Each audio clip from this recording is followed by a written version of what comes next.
आप देख रहे हैं श्री हरि कृपा आश्रम चैनल। संस्थापक स्वामी श्री हरि चैतन्य पुरी जी महाराज।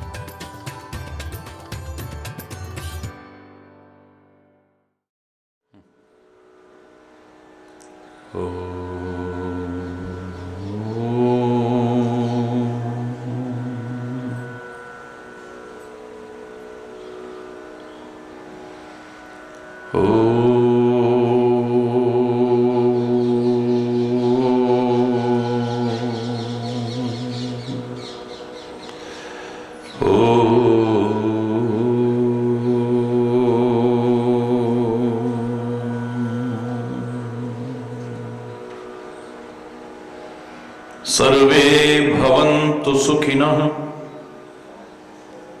सर्वे सन्तु निरामयः, सर्वे भद्राणि पश्यन्तु, मा कश्चित् दुःखभाग् भवेत्। ॐ शान्ति शान्ति शान्तिः।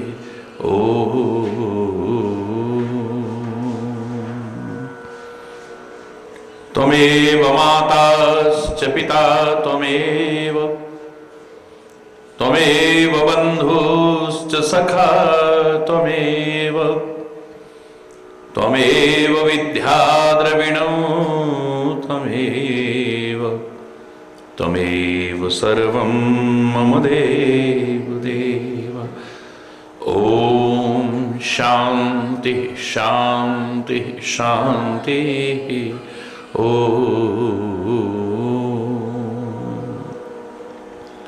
ध्यानमूलं गुरुर्मूर्ति, पूजामूलं गुरुपदं, मन्त्रमूलं गुरुर्वाक्यं, मोक्षमूलं गुरुकृपा।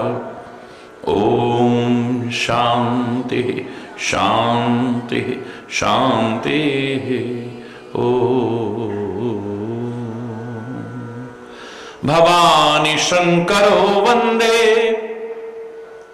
श्रद्धा विश्वास रूपिणो, याभ्यां विना न पश्यन्ति सिद्धः स्वान्तस्तमीश्वरम्। ॐ शान्ति शान्ति शान्तिः।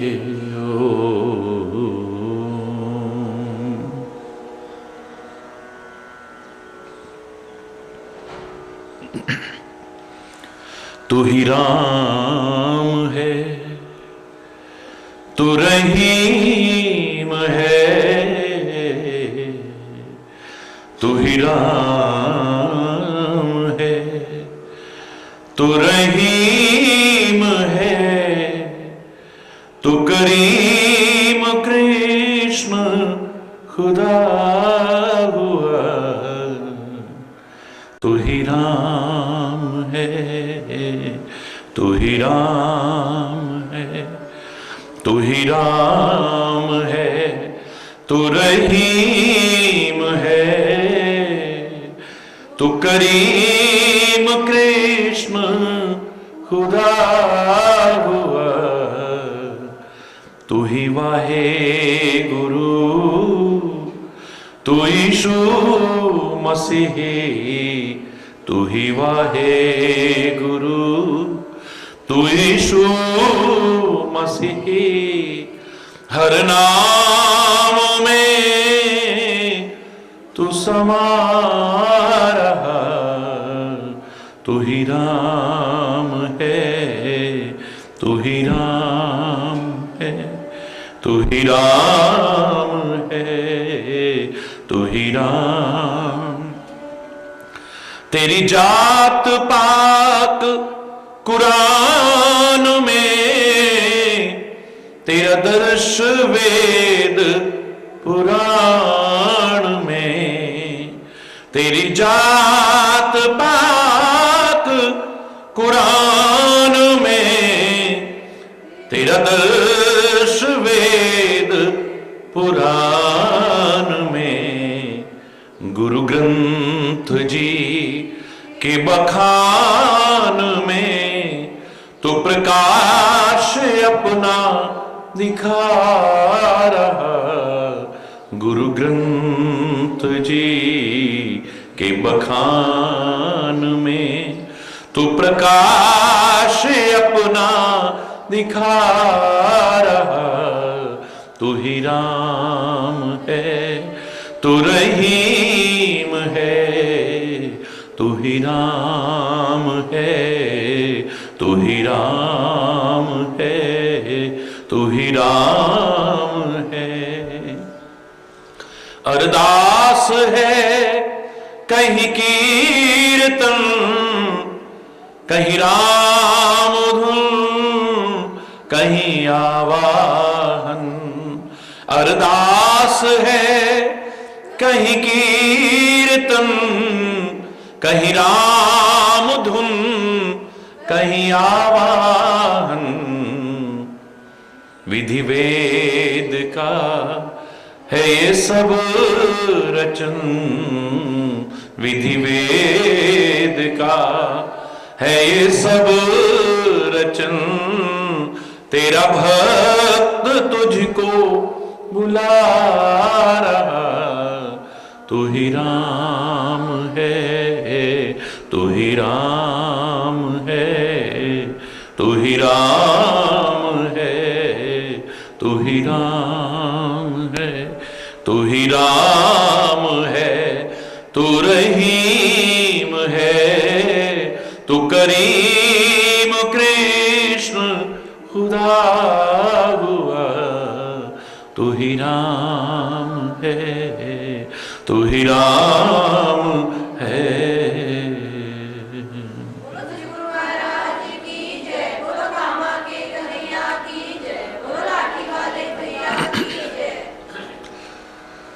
हरि बोल, हरि बोल।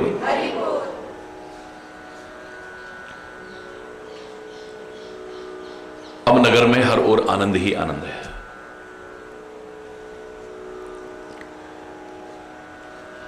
कई बार गलत फहमियों के कारण हम अपने आनंद से वंचित रह जाते हैं, भ्रम से अपने आनंद से वंचित रह जाते हैं, संशय के कारण अपने आनंद से वंचित रह जाते हैं। और शिव के प्रति लोगों का यही संशय, भ्रम, संदेह अभी तक उन्हें आनंद से वंचित रखे हुए था। व्यथित थे सारे के सारे। और जैसे ही जाना है पार्वती को और शिव को, ये कोई साधारण बालिका नहीं है। और वो इस तरह से जिसे हम बावला पति समझे हुए हैं, वर समझे हुए हैं, ऐसा नहीं। वो साक्षात जगदीश्वर है और ये जगदम्बा है। जैसे ही मन में श्रद्धा आई है, विश्वास आया है, आनंद अपने आप ही उत्पन्न होने लग गया।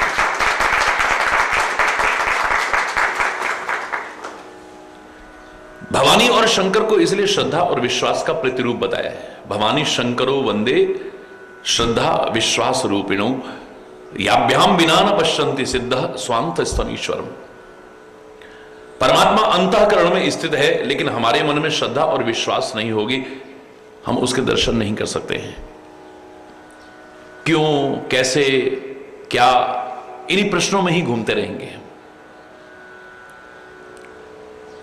ये क्षेत्र ऐसा है, ये संशय का क्षेत्र नहीं, श्रद्धा का क्षेत्र है। यह संदेह का क्षेत्र नहीं है, विश्वास का क्षेत्र है। अंतःकरण में तो है ही, मैं कह रहा हूं साक्षात हमारे सामने भी खड़ा हो, लेकिन हमारे मन में विश्वास ही नहीं है।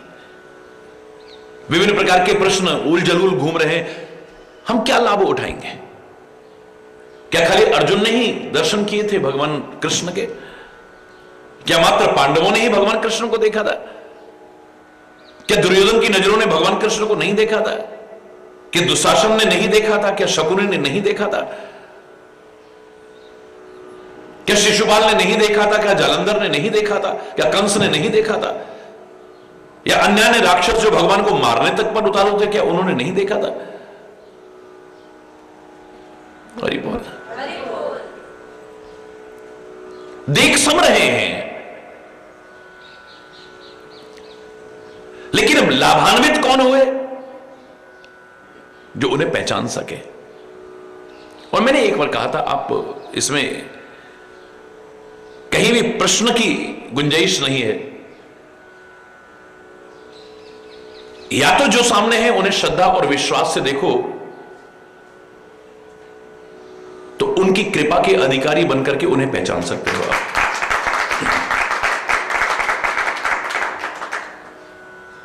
भीष्म पितामह इस रूप में देख के भी पहचान रहे हैं, पांडव इस रूप में भी पहचान रहे हैं, द्रौपदी इस रूप में भी पहचान रही है, विदुर इस रूप में भी पहचान रहा है। या परमात्मा के दिव्य स्वरूप को अगर तुम समझना चाहो तो इन नेत्रों से नहीं पहचान पाओगे, दिव्य नेत्रों की आवश्यकता है। इन आंखों में विकार आ सकते हैं, गंदगियां आ सकती हैं, विभिन्न प्रकार की बुराइयां आ सकती हैं, लेकिन जो दिव्य दृष्टि है हमारी, उसमें किसी प्रकार का भी विकार प्रवेश नहीं कर पाता। दिव्यता ही दिव्यता है। उस दिव्य स्वरूप की छटा को अगर देखना चाहो तो दिव्य नेत्रों की आवश्यकता है। इन चमड़े की आंखों से तो चमड़ा ही दिखाई देता है, जिसे देख करके भगवान को भी सामने पहचान नहीं पाए लोग। कोई मायावी कहता रहा, कोई छलिया कहता रहा, कोई गंवार ग्वाला ही कहता रहा, शिशुपाल जैसे 100 गालियां देते रहे, विभिन्न राक्षसों ने जान से मारने का ही प्रयत्न करते रहे। हरि बोल। पहली बात तो या तो अपने जीवन को इतना दिव्य बना लें, दिव्यता के उस स्तर पर उठा लें जिस स्तर पर बैठे लोगों को हम पहचानना चाहते हैं। एक संत को हम पहचानना चाहें, दुष्ट बनकर के कभी नहीं पहचान पाएंगे। तुम खुद संत बन जाओ, सामने वाला संत है ही नहीं तुम्हें पता चल जाएगा। संत को पहचानना हो, संत को परखना हो, संत को जानना हो तो संत बनना पड़ेगा पहले। हरि बोल। महापुरुष को पहचानना है तो महापुरुष के स्तर पर आना पड़ेगा आपको। परमात्मा को पहचानना है तो परमात्मा तत्व के उस स्तर पर आना पड़ेगा आपको। अन्यथा परीक्षाएं भी लेके देख लेना, भगवान भी फेल हो जाएंगे, महापुरुष भी फेल हो जाएंगे, संत भी, अरे हमने खूब देख लिया, कुछ नहीं है। हरि बोल। नहीं, हमने तो कोई परीक्षा लेकर के देखा है। खरदूषण का वध हुआ, जैसे ही रावण के मन में आया खरदूषण मेरे समान बलशाली हैं, उन्हें भगवान के अलावा कोई मार नहीं सकता है। तिन्हें ही की मार ही बिनु भगवंता, भगवान के बिना खरदूषण को कोई मार नहीं सकता है। लेकिन जब तक मैं अपनी आंखों से ना देख लूं, मैं कैसे मान लूं ये भगवान है?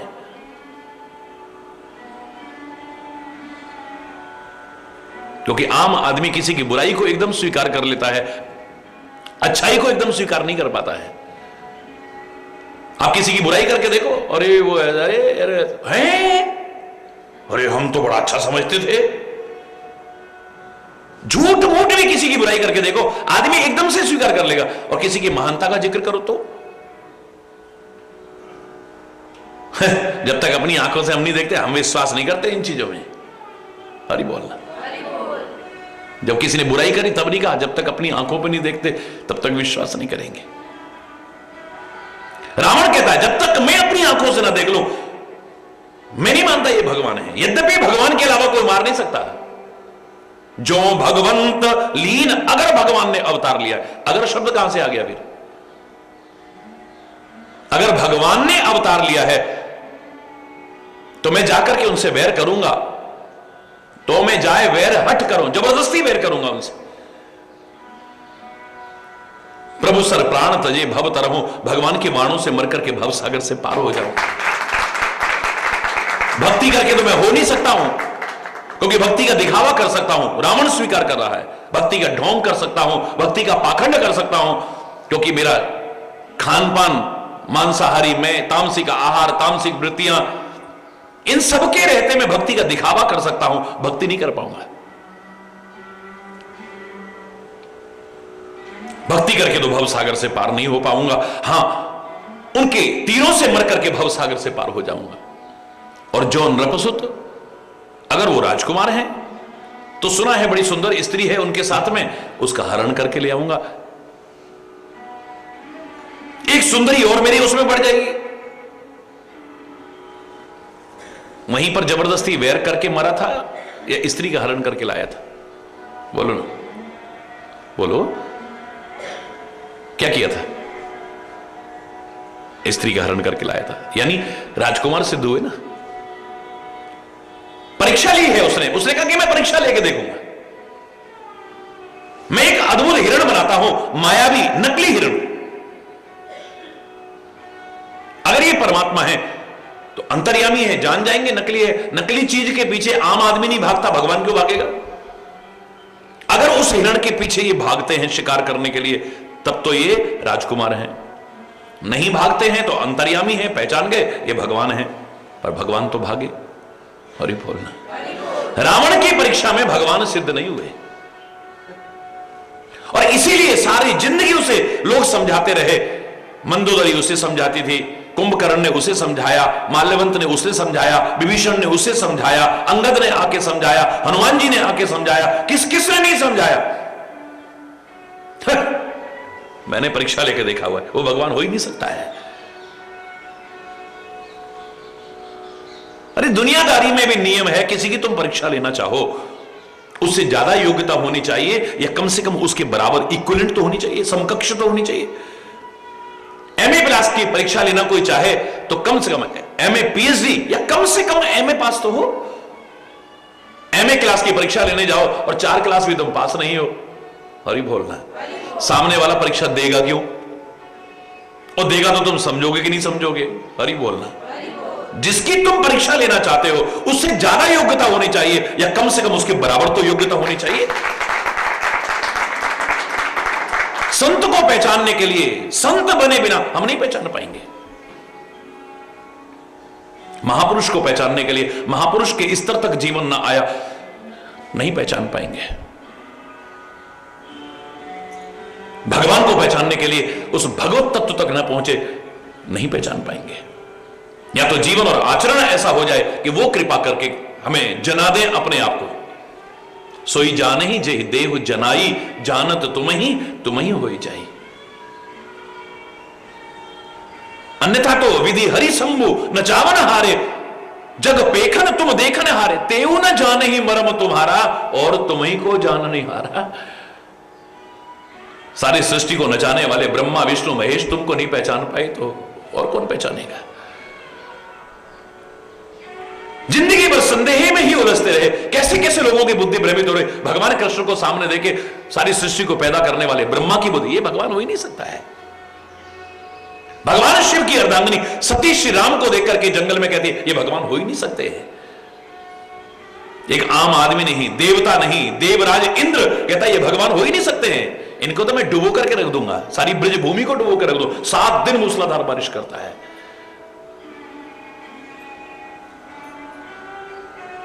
जब ऐसे ऐसे लोग नहीं पहचान पाए तो तुम हरि बोलना, जोर से बोलना।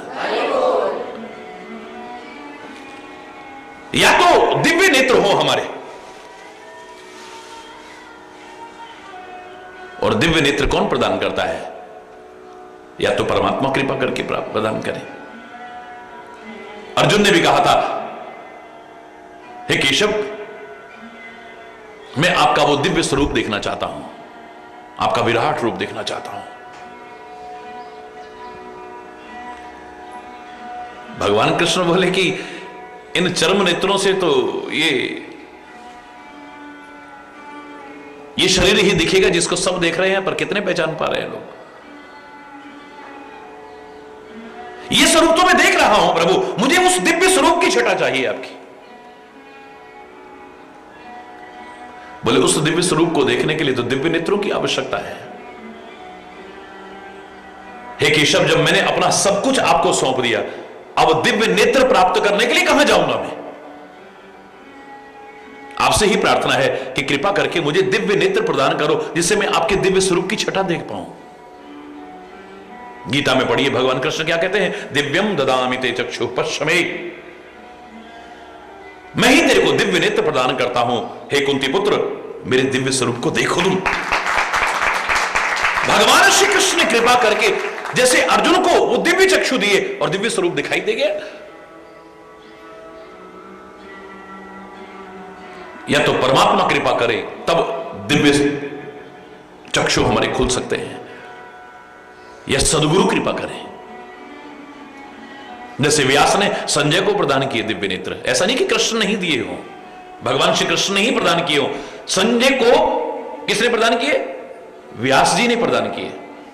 और यहां तो भगवान कृष्ण ने अर्जुन को प्रदान किए, तो यहां देख रहा है गुरु तो और 2 कदम आगे है, वहां बैठा बैठा संजय वो देख रहा है जो यहां अर्जुन देख रहा है, वहां बैठा बैठा देख रहा है।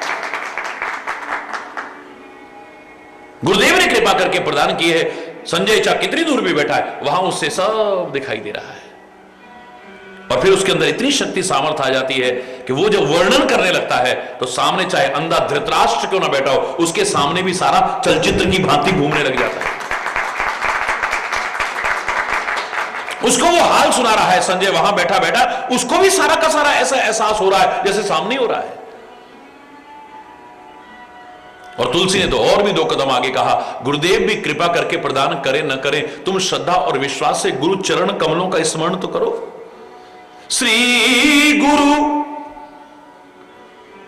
पदनख मणिगण ज्योति, सुमिरत दिव्य दृष्टि होती। सदगुरु भगवान के चरण कमलों का ध्यान करो तुम, उनके जो चरण नख हैं उनका स्मरण करो तुम, अनुभव करके देखो। उन चरण कमलों का स्मरण करते करते करते करते करते करते आपके दिव्य चक्षु अपने आप खुलने लगे जाएंगे। हरि बोल। श्री गुरु पद नख मणिगण ज्योति, उनके चरण कमलों के नखों का जो प्रकाश है मणियों के समान प्रकाश है, अंदर का सब अंधेरा मिट जाएगा।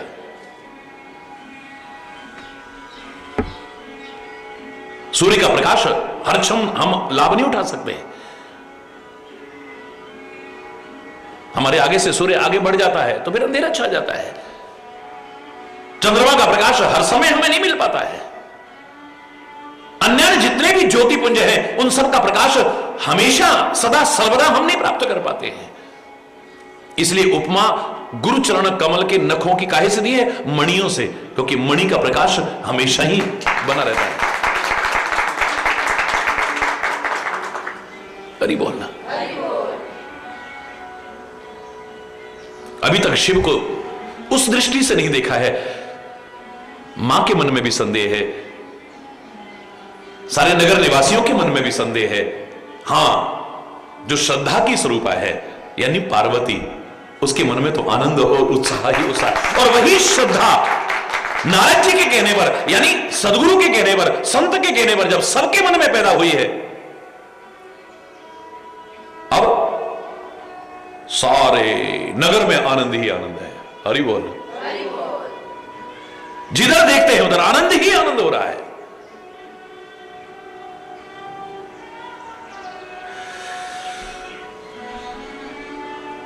जो नार होती है, हरि बोल, जिस भवन में सारी जगत की माता जगदम्बा निवास करती हो, क्या वर्णन कर सकते हैं वहां के। सब बारातियों को बुलाया, सब के सब विभिन्न प्रकार की पंगतें लगी हुई हैं, बड़े कुशल लोग परोस रहे हैं और सब भोजन कर रहे हैं। स्त्रियों ने देखा कि सब परमात्मा का स्मरण करके भोजन कर रहे हैं। लगी देन गारी मृदुवाणी, गालियां देने लगी हैं मधुर वाणी में। अब गाली तो अच्छी नहीं लगती है, गाली अच्छी लगती है क्या बताओ? समय की मर्यादा का अगर आप पालन करते हैं तो तुलसी ने गलत नहीं कहा है, समय सुहावन गारी बिराजा, समय पर गालियां भी अच्छी लगती हैं। शादी ब्याह में किसी का नाम लेकर के गाली ना पड़ रही हो तो उचक उचक के देखते हैं हमारा नाम। कई जगह पर अभी भी ये विधान है, गालियों का रिवाज अभी भी है, कई जगह पर है, विभिन्न प्रकार से है। जिसके नाम की गाली वो यूं देखता है मेरे नाम क्यों नहीं आ रहा इसमें। हरि बोल। अपनी उपस्थिति का एहसास कराने की कोशिश करते हैं। हर चीज समय समय पर अच्छी लगती है। दिवाली में दिए जले कितने अच्छे लगते हैं।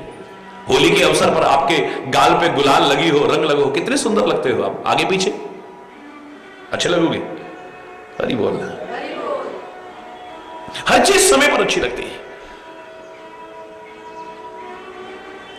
इससे ज्यादा समय की मर्यादा का और क्या हो सकता है। समय सुहावन गारी विराजा। समय पर तो गाली भी शोभायमान होती है, जबकि गाली अच्छी नहीं होती है। श्री राम जब भी कुछ बोले हैं, देश काल अवसर अनुहारी बोले राम। उनके साथ ये पुनरावृत्ति दोष नहीं है। रामायण में अनेक जगह पर जब भी श्री राम बोले हैं, ये पंक्ति बार बार जोड़ी जाती है। क्या? देश काल अवसर, इन सब का ध्यान में रख के बोलते हैं। कहां पर हैं उसके हिसाब से बोलते हैं। मौका क्या है उस हिसाब से बोलते हैं। अब राम नाम सत्य को बुरी चीज है क्या? बताओ है भाई, वाक्य को बुरा तो है नहीं। राम का नाम सत्य ही है, असत्य तो हो ही नहीं सकता है। लेकिन किसी शादी में जाके बोल दो तो है, बोलो ना। किसी के बच्चे का जन्मदिन हो रहा हो, वहां जाके बोल दो। हालांकि हमने ही बेवकूफी भरा अपना एक वो बनाया कि हम इस वाक्य को खाली मृत्यु के समय ही याद करते हैं, जबकि वाक्य तो ये तो दिव्य मंत्र है। ये तो राम का नाम सत्य तो हमें हमेशा लगना चाहिए, बाकी सब असत्य ही लगना चाहिए और इस सत्य की ओर ही अग्रसर होने की कोशिश करनी चाहिए। लेकिन हम नकारते रहते हैं, बस उस समय थोड़ी देर याद करते हैं बस। लेकिन आपने एक नियम बना लिया है कि उस समय बोला जाता है जब किसी मृतक के साथ जाते हैं, तो शव यात्रा में जाते हैं, तो उस समय जो नहीं भी बोल रहा होगा उससे भी इशारा करेंगे, तू भी बोल भाई। लेकिन शादी में आके कोई बोल दे तो हरि बोलना। हर चीज समय पर अच्छी लगती है। जितने महापुरुष हैं, जितने वो देखते मौका देखते हैं कि इस समय में क्या बोलना चाहिए, इसलिए सफल होते हैं वो। हमें यह समझने कि किस समय क्या बोलना है। दिन भर का पति थका हुआ आएगा और हमारी कई बहनें, कई माताएं, बड़ा सम्मान है नारी का तो, लेकिन उस समय मूर्खता करेंगे। वो वैसे भी थका आया, कई टेंशन लेके आया, आज मेरे को माता जी ने ऐसा कह दिया, उसने ऐसा कह दिया, जेठ जी ने ऐसा कह दिया, जेठानी ने ऐसा कह दिया, देवर ने मेरा ऐसा अपमान कर दिया, फलाना। बैठने तो दो भाई 2 मिनट, हरि बोलना। दिन भर का रोना धोना, रोना धोना, अब कैसे उस घर में शांति रहेगी बताओ। मौका नहीं देखा, कुछ नहीं देखा। अच्छा वाला आदमी भोजन कर रहा है, उस समय अपना सारा दुखड़ा लेके बैठ जाएंगे, उस समय अपनी सब शिकायतें लेके बैठ जाएंगे, चाहे वो लाख जोड़े, पहले भोजन तो कर लें दो। नहीं, पहले इस बात को पूरा करो।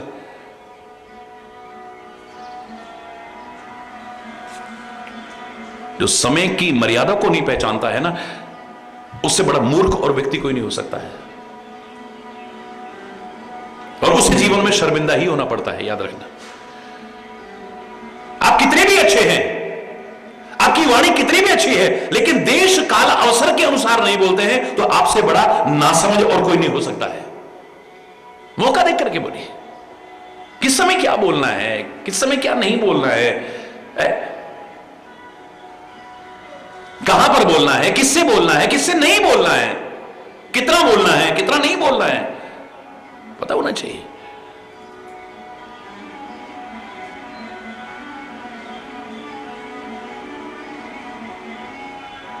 हरि बोलना। समय पर अच्छा लगेगा।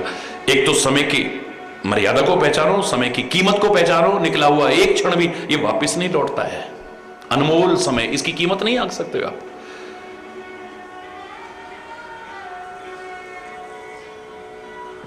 फिर पश्चात आपके अलावा हमारे हाथ में कुछ नहीं रहता है। एक तो समय को व्यर्थ में नष्ट मत करो, व्यर्थ के वार्तालाप में, व्यर्थ की क्रियाओं में, व्यर्थ के चिंतन में, व्यर्थ के वार्तालाप में, व्यर्थ के संबंधों में, व्यर्थ के एक क्षण भी नष्ट मत करो।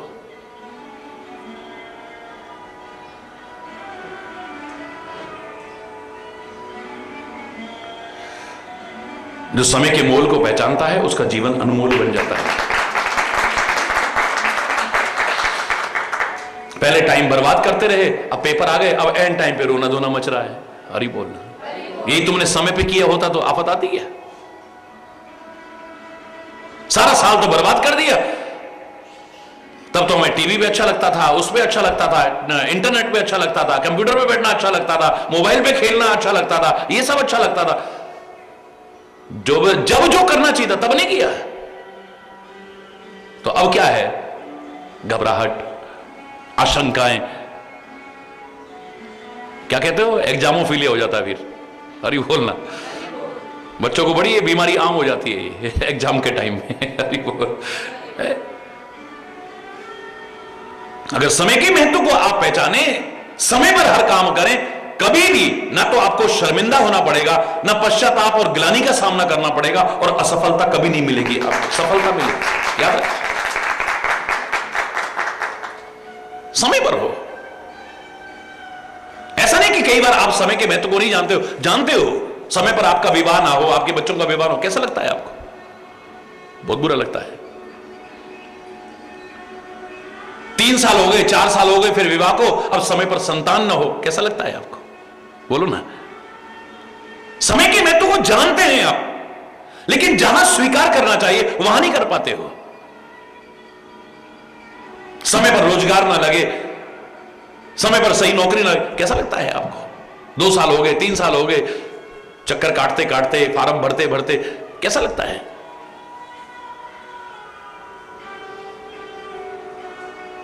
एक दिन सूर्य के उदय होने में थोड़ा सा विलंब, जैसा इतिहास कहता है, हालांकि मैं इसका अर्थ और तरह से करता हूं कि हनुमान जी ने सूर्य को निगल लिया। सूर्य यानी प्रकाश, प्रकाश यानी ज्ञान।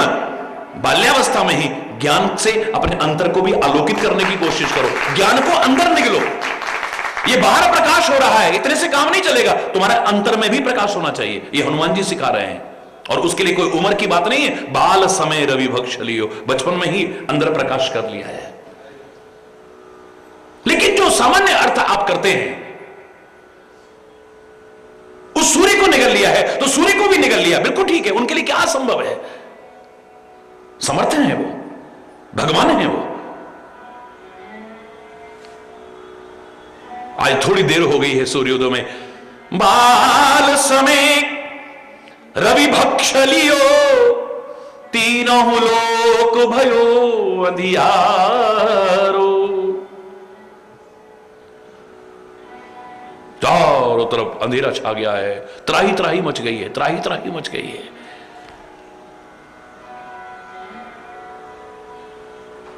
समय पर सूर्य उदय ना हो, क्या हालत हो जाए। समय पर बारिश ना हो, कैसा लगता है। समय पर गर्मी ना पड़े, कैसा लगेगा। समय पर सर्दियां ना आए, ये समय पर जब तक चलते थे प्रकृति बहुत अच्छी चल रही थी। ये समय से जहां हटने लगे वहीं गड़बड़ शुरू हुई है। हमारे देखते देखते देखते देखते बिल्कुल ये है कि ये चातुर्मास का टाइम है तो इसमें बारिश ही होगी। ये महीने सर्दी के हैं तो सर्दी है, ये महीने गर्मी के हैं तो गर्मी पड़ रही है। सब एक दूसरे से बंधे हुए हैं। हरि बोल।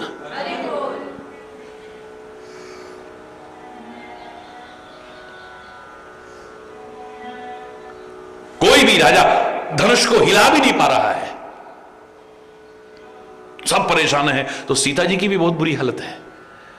अब क्या होगा, अब क्या होगा। धनुष यज्ञशाला में अभी तक श्री राम नहीं उठे, लेकिन अब देखा कि जिस सीता के लिए मैं इतना कर, उसकी अंतर स्थिति इस समय ठीक नहीं है। अगर मैंने जरा भी विलंब कर दिया, समय पर यह काम ना किया, तो क्या होगा, सीता के प्राण भी जा सकते हैं। हरि बोलना। का वर्षा, तुरंत शब्द देखिए श्री राम क्या कहते हैं अंतर में, अंतर में कह रहे हैं का वर्षा जब कृषि सुखाने। बोलो, का वर्षा जब कृषि सुखाने, समय चुके पुनिका पछताने। समय चुके पुनिका पछताने। का वर्षा, खेती सूख गई, अब बारिश होती रहे, क्या फायदा है उसका। हरि बोलना। आपका बीज भी जल करके खाक हो गया है। अब इसके बाद पानी तो क्या, अमृत भी बरसे, कुछ नहीं होने वाला है। का वर्षा जब कृषि सुखाने, समय चुके पुण्य का पछताने, फिर पछताए, कहावत भी बना रखी ना आपने, फिर पछताए होत क्या जब चिड़िया चुग गई। फिर पछताने से क्या होगा, पहले से रखवाली करते ना, अब चिड़िया चुग गई तो अब रो रहे हो, अब रोने से क्या फायदा होगा। भगवान तक को समय की दुहाई देते हैं हम। एक भक्त भगवान को भी सुनाने में नहीं चूकता है, अरे बोला भगवान से भी कह देंगे हम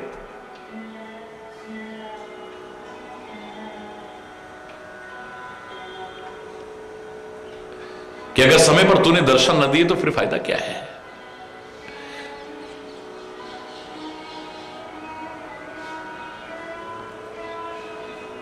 जब डूब गए भवसागर में तब नाविक नाव को लाया तो क्या।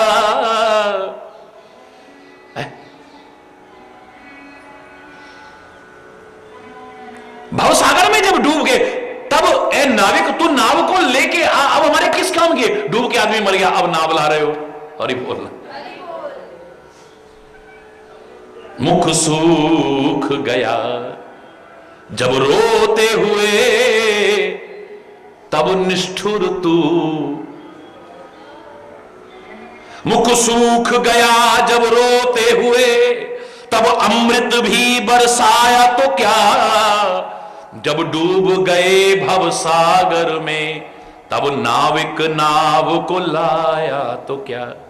जब लोचन बंद हमारे हुए तब निष्ठुर तू मुस्काया तो क्या। जब जीवन ही ना रहा जग में तब आकर दर्श दिखाया तो क्या। फिर क्या हमारी मिट्टी को दर्शन दिखाएगा तू, अरे दिखाने तो टाइम से दिखाना। भगवान तक को समय की दुहाई देते, लेकिन हम समय की कदर नहीं पहचान पाते हैं।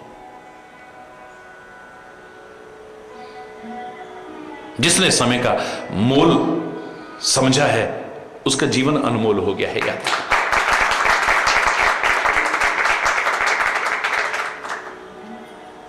पाकर मानुष का ये तन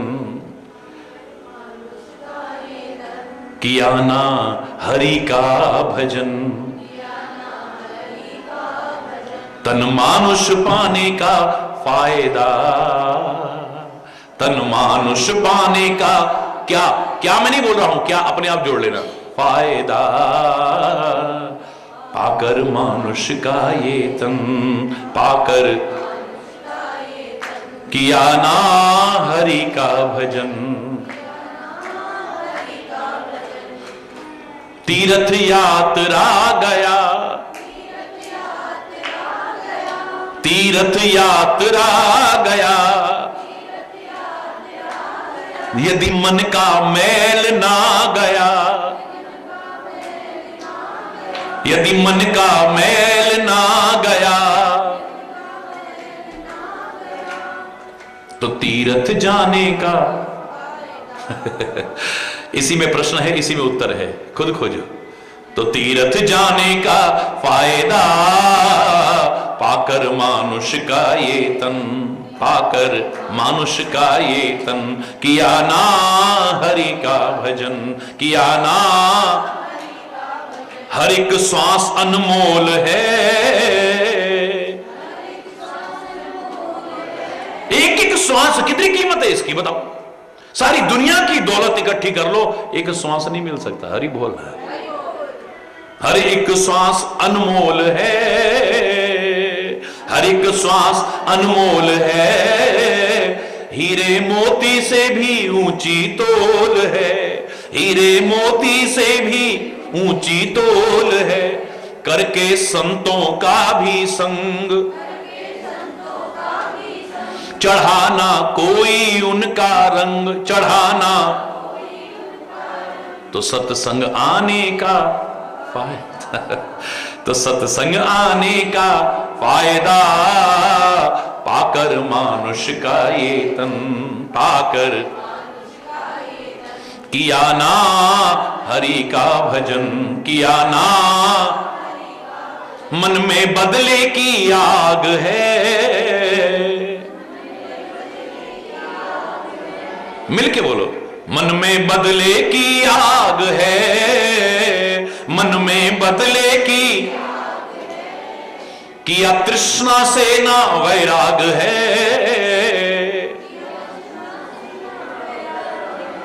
किया तृष्णा से ना वैराग है, किया तृष्णा से ना वैराग है। हाथ में माला तू फेरे, हाथ में माला तू फेरे, मन को विषयों में घेरे, यदि मन को विषयों में घेरे तो माला घुमाने का फायदा तो माला घुमाने का फायदा, पाकर मानुष का ये तन, पाकर मानुष का ये तन, किया ना हरि का भजन, किया ना हरि का भजन।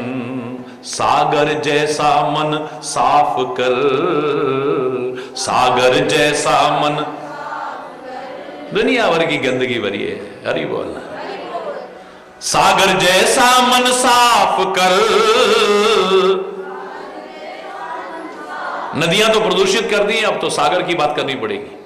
सागर जैसा मन साफ कर, सागर जैसा मन, तन मन से परमार्थ कर,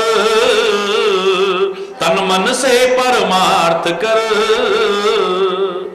यदि तू सोया रहा अचेत, यदि तू सोया रहा अचेत, तो चिड़िया चुग जाएंगी खेत, तो चिड़िया चुग जाएंगी खेत, चिड़िया फिर पछताने का, हरि बोल, फिर पछताने का फायदा, पाकर मानुष का ये तन, पाकर मानुष का ये तन, किया ना हरि का भजन, किया ना हरि का भजन।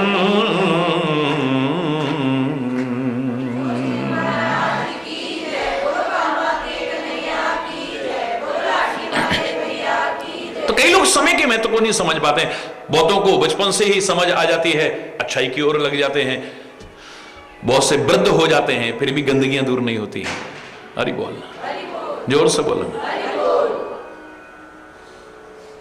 फिर भी अच्छाई के रास्ते पर नहीं चल पाएंगे, सत्य के रास्ते पर नहीं चलेंगे, भक्ति के मार्ग पर नहीं। मेरे को याद है एक मंदिर का उद्घाटन करा रहे थे लोग, अब मैं कौन होता हूं वैसे उद्घाटन करने वाला मंदिर का। इस ओर आकर के तो हमारे अंतर की अच्छाइयां उद्घाटित होती हैं, हम क्या, लेकिन व्यवस्था के अनुरूप आपके महाराज जी के हाथों उद्घाटन करा रहे थे। प्राण प्रतिष्ठा पूर्ण हुई, आरती चल रही थी, भीड़ काफी लगी हुई थी। ये सच्ची घटना है, बहुत पुरानी।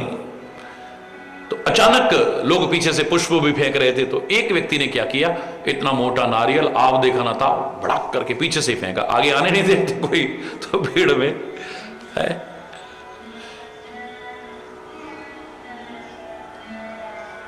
इतनी जोर से फेंका कि हम लोग तो बच गए, लेकिन भगवान का वो स्वरूप भी बच गया, पर नीचे आके फूट गया वो नारियल।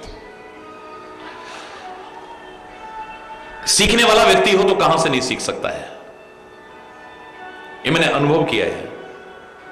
और न सीखने वाला हो तो भगवान भी सामने आके खड़े हो जाएं तब भी नहीं सीख पाएगा। मूर्ख हृदय न चेत, जो गुरु मिलहि विरंची सम। और इसीलिए एक वाक्य में बार बार कहा करता हूं कि हरि चैतन्य के पास क्या और कितना है, और संतों महापुरुषों के पास क्या और कितना है, ग्रंथों में क्या और कितना है, ये इतना महत्वपूर्ण नहीं है, पर आप क्या और कितना ले सकते हो ये ज्यादा महत्वपूर्ण है। हमारे पास क्या और कितना है इसे तो कोई आंक भी नहीं पाएगा। हरि बोलना, तुम कितना ले सकते हो ये तुम्हारे पर निर्भर करता है। ग्रंथों में क्या और कितना है ये इतना महत्वपूर्ण नहीं है जितना कि आप उसमें से कितना ले सकते हो।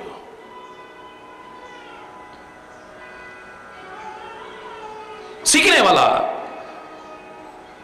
व्यक्ति हो, गुणग्राही व्यक्ति हो, मिट्टी का एक कण कण सिखा सकता है। दत्तात्रेय के जो 24 गुरु जिनसे शिक्षा ली, वो कोई ऋषि मुनि महर्षि नहीं थे। कहां कहां से नहीं सीखा है, कहां कहां से नहीं सीखा है।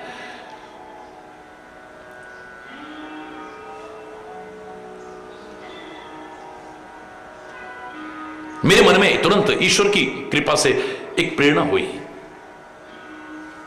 इधर फूल गिर रहे हैं, गुलाब की नन्ही नन्ही कलियां गिर रही हैं और ऊपर से एक नारियल गिर करके फूट गया है।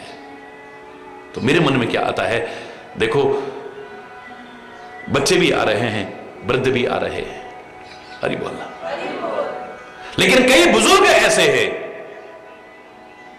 वृद्धावस्था होने के बावजूद भी उन्हें समझ नहीं आई है, अच्छी की ओर आने का प्रयास नहीं करते हैं, और जबरदस्ती अगर उन्हें लाया भी जाए तो रोते हैं, हरि बोलना।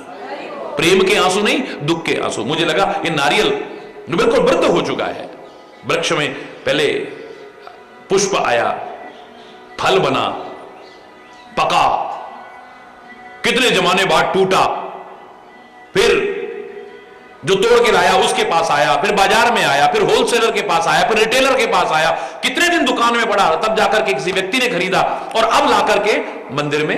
कितना टाइम बीत गया, बोलो हरि बोलो, कितनी उम्र निकल गई, लेकिन अभी भी समझ नहीं आई। किसी ने ला के फेंका, अरे कहां डाल दिया मेरे को, रो रहा है नारियल फूट करके। और उसी समय मैंने देखा एक नन्ही सी कली आकर के प्रभु के चरणों में गिरी, पीछे से किसी ने डाली। वो बड़ी आनंदित हो रही है। अभी उसकी क्या उम्र थी, अभी तो डाली पर आई थी, पकी भी नहीं थी, अभी तो फूली भी नहीं थी अभी तो। लेकिन कह रही धन्यवाद देती हूं उनको जिन्होंने मेरे को समय से ही भगवान के चरणों में अर्पित कर दिया। नन्ही सी कली इतनी प्रसन्न हो रही है, लेकिन बुढ़ा हो चुका नारियल अभी तक रो रहा है, हरि बोलना। नहीं आई समझ अभी तक। समय रहते हैं, और इस ओर आने का कोई निश्चित ये नहीं है कि साहब जब समय आएगा तब भगवान का आएगा, नहीं आएगा कोई गारंटी नहीं है। क्षण भंगुर जीवन की कलिका, कल प्रातः को जानने के लिए जब समझ आ जाए तब आ जाए। अच्छाई की ओर आने का कोई समय सुनिश्चित, जब समझ आ जाए तब आ जाओ। महाराजा दशरथ के मन में आया कि राम को राज तिलक कर दूं, राज्य सिंहासन पर बैठा दूं। उन्होंने राज्य सिंहासन पर बिठाने की सोची, आप अपने हृदय सिंहासन पर बिठाने की सोचो, जब आ जाए समझ तब बिठा लो बस। गुरुदेव ने साफ साफ कहा पूछने पर कि गुरुदेव कोई मुहूर्त बताइए। उन्हें कहा सुदिन सुमंगल तब ही जब राम होए जुबराज। वही दिन शुभ है, वही घड़ी शुभ है, वही नक्षत्र शुभ है, वही वार शुभ है, वही लगन शुभ है, वही मुहूर्त शुभ है, जब बिठा लो, हरि बोलना। अच्छा मंत्री भी यही सलाह देगा, हे सुमंत्र जी आप बताइए मैं क्या करूं, मेरे मन में ऐसा ऐसा आया है, और गुरुदेव ने भी ऐसा ऐसा कहा है। सुमंत्र यानी अच्छा मंत्र, अच्छी सलाह देने वाला। वो क्या कहता है, जग मंगल भल काज विचारा, बेगिए नाथ न लाइए बारा। आपने संसार की भलाई के लिए बहुत अच्छा सोचा है, अपनी भलाई भी और साथ में संसार की भलाई के लिए। बेगिए यानी जल्दी करो, न लाइए बारा, इसमें देर मत करो, क्योंकि शुभ को कभी टालने की कोशिश मत करो। कब कोई व्यवधान आ जाए, और अशुभ को जितना हो टालने की कोशिश करो, बच जाओगे। अरे बोलो, शुभ काम को कभी कल पर नहीं टालो। जो लोगों ने कहा भी था, काल करे सो आज कर, आज करे सो अब, पल में परलय होएगी, बहुर करेगो कब। महाराजा दशरथ से जरा सी गलती हो गई, ज्यादा लंबा नहीं टाला था, बस कल पे टाल दिया था। गुरुदेव ने कहा कि तुरंत कर दो, मंत्री ने भी कहा कि तुरंत कर दो। वो कहते राम ही काल देहु युवराजो, राम जी को कल मैं युवराज पद दे दूंगा, हरि बोलना। कल कल करते काल आ जाएगा, लेकिन जो तुमने सोचा है वो है। कल कहकर, कल तो नाम ही काल का है, काल आ गया, लेकिन वो नहीं हो पाया जो महाराजा दशरथ चाहते थे, हरि बोलना।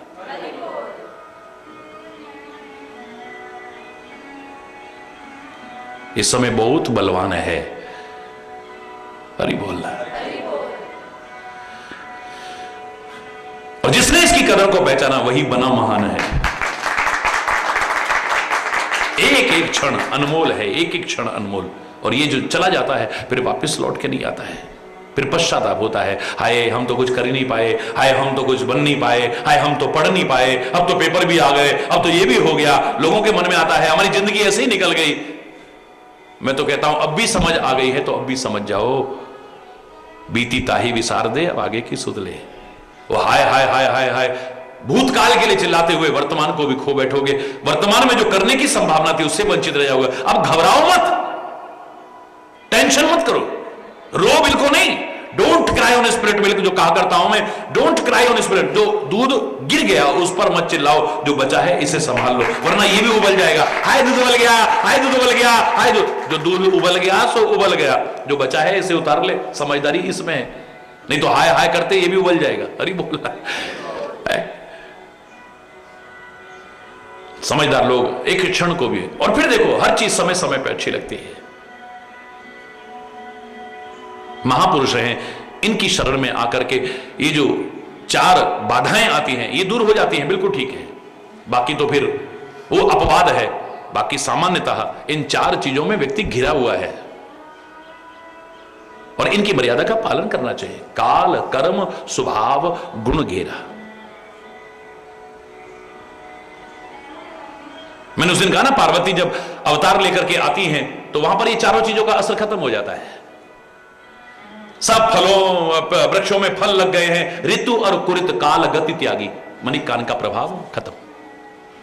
राम जी चित्रकूट में आए हैं, सब फल फूल होने लग गया, जो अभी समय भी नहीं था, ऋतु नहीं थी, कुछ नहीं, सब फलने बोलने, काल का प्रभाव खत्म।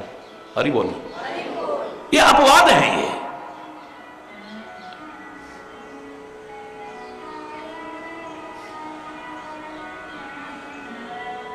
सारे के सारे सुखी हो गए हैं, सब सुखी हो गए। राम जी वहां रहने गए, सब सुखी हो गए।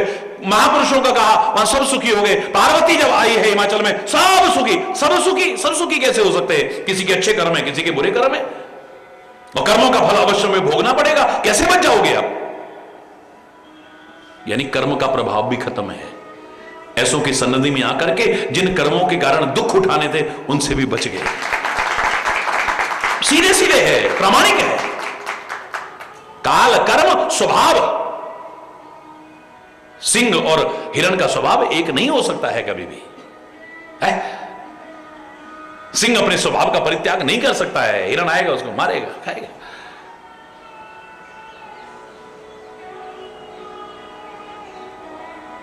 जो स्वाभाविक शत्रुता है वो छोड़ते नहीं है। लेकिन ऐसे महापुरुषों की सन्निधि में वैर विहाय चरई एक संगा। हरि बोल। स्वाभाविक जो वैर है उसका भी परित्याग करके सब एक साथ विचरण कर रहे हैं। वहां पे सिंह भी विचरण कर रहा है, हिरण भी विचरण कर रहा है, ये भी विचरण कर रहा है, वो भी विचरण, सब कर रहे हैं। हरि बोल।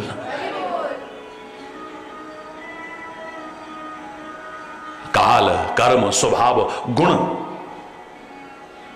पर्वत का गुण क्या है? कठोरता। तो इसमें स्वाभाविक आनी चाहिए थी ना पार्वती में। अच्छाइयां जितनी है वो सब ले ली है, लेकिन ये जो है स्वाभाविक गुण है कठोरता, उसकी उसने नहीं अपनाई है। इसका स्वाभाविक गुण है कि वो जड़ है। पर्वत क्या होता है? जड़ होता है। न जड़ता अपनाई है, न कठोरता अपनाई है। इसे तो हम मां कहते हैं। ममता और वात्सल्य के वो दर्शन होते हैं। क्या है? सब ये सारे के सारे जो जीव को जकड़े हुए उनसे बच जाता है आदमी।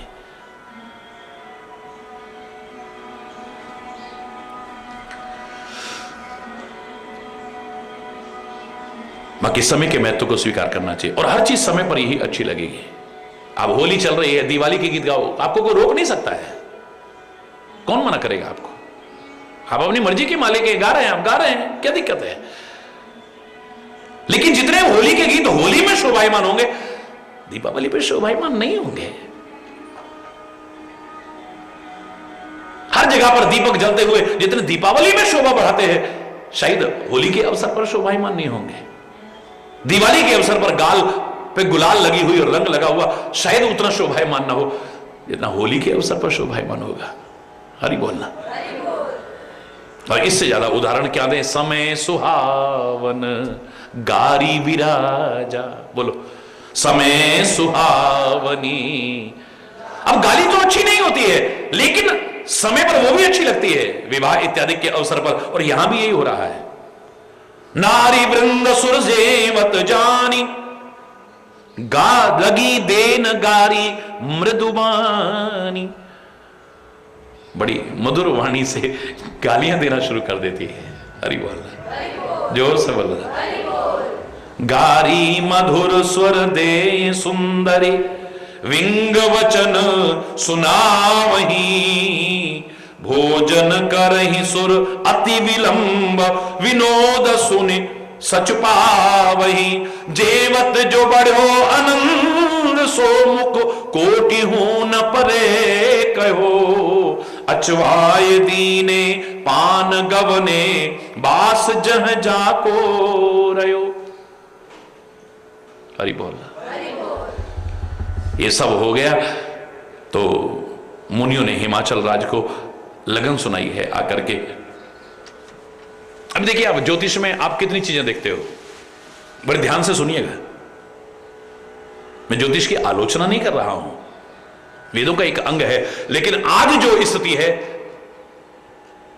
100% ही कह दूं तो कोई बुराई नहीं है, वरना 99.99999% ढोंग और पाखंड के अलावा कुछ भी नहीं है। अरे बोलना,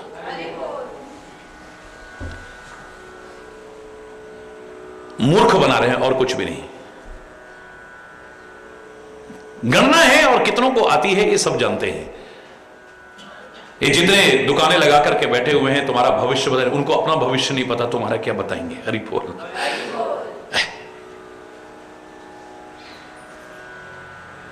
और मैं तो खुले शब्दों में चैलेंज करके कह रहा हूं, इस बात को काट नहीं सकता है कि वर्तमान समय की मांग ज्योतिष की शरण की नहीं है, जीवन को ज्योतिर्मय बनाने की।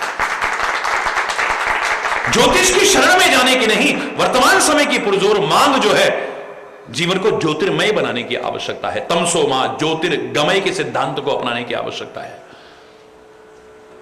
अज्ञान के अंधेरों से ज्ञान के उजालों की ओर आगे बढ़ने की आवश्यकता है।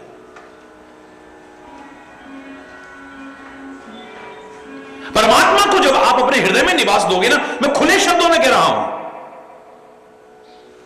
परमात्मा चाहे अवध में आए, दशरथ के घर आए या तुम्हारे घट में आए, दशरथ के घर में आए या तुम्हारे घट में, उसके आते ही तो सब अपने आप अनुकूल हो जाता है। टेंशन करने की जरूरत नहीं, हमारा शनि ऐसा चल रहा है, हमारा मंगल ऐसा चल रहा है, हमारा फलाना ऐसा चल रहा है, नहीं। जोग लगन ग्रहवार तिथि, सकल भय अनुकूल। तुलसी ज्योतिष का इतना महत्व स्वीकार करते हुए भी राम के आगमन के साथ ही इसका वर्णन करते नहीं भूलते हैं, भूलते नहीं वर्णन करना। राम का अवतार होते ही क्या कहते हैं? जिनको आता है मेरे साथ बोलो, जोग लगन ग्रहवार तिथि, सकल भय अनुकूल। चर और अचर हर्ष जुत, राम जन्म सुख मूल। योग लगन ग्रह वार तिथि, यही देखते हो आप, उसके आते ही सब अनुकूल हो जाता है। वो चाहे उसके घर में आए या हमारे घट में आए, जब हम उसकी कृपा पात्र बन जाते हैं, हो ग्रहों का प्रभाव होता होगा, मैं विवाद नहीं करूंगा, क्योंकि हरि चैतन्य का काम वाद करना नहीं है, विवाद करना नहीं है, मधुर संवाद करना है। मैं लड़ाई झगड़े के पक्ष में नहीं हूं, काहे को जबरदस्ती इस तरह, वैसे ही दुनिया में इतनी अशांतियां हैं, इतने विवाद, काहे को अपना एक वक्तव्य देकर के एक विवाद को जन्म दिया जाए। अरे बोलना, लेकिन जो वास्तविकता है उसके अवगत कराना इस आसन पर बैठ करके मेरा कर्तव्य भी है। होता होगा ग्रहों का प्रभाव, जो भी होता हो, मैं इस बहस में नहीं पड़ता हूं, लेकिन इस बात को कोई नकार नहीं सकता है कि जहां पर सदगुरु और परमात्मा का अनुग्रह मानी कृपा, उनका अनुग्रह जहां हो जाता है, वहां पर कोई ग्रह दुष्प्रभाव नहीं कर सकता है।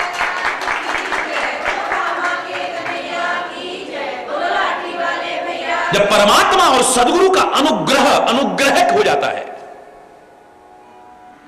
ग्रह का दुष्प्रभाव बोलो।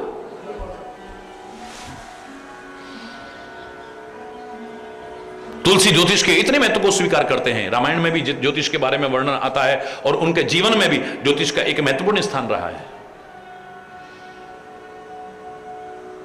लेकिन खुद कहते हैं ये सब कुछ नहीं है। जब जानकी नाथ सहा, विनय पत्रिका में पद पढ़िए, सब ये मंगल सो बृहस्पति गुरु ये सब का प्रभाव एक तरफ है। जब जानकी नाथ सहाय करे तब कौन बिगाड़ करे नर तेरो। जानकी नाथ सहाय करे, जब मेरा जानकी नाथ सहायता करता है ना तो कोई भी कुछ दुष्प्रभाव नहीं डाल सकता है।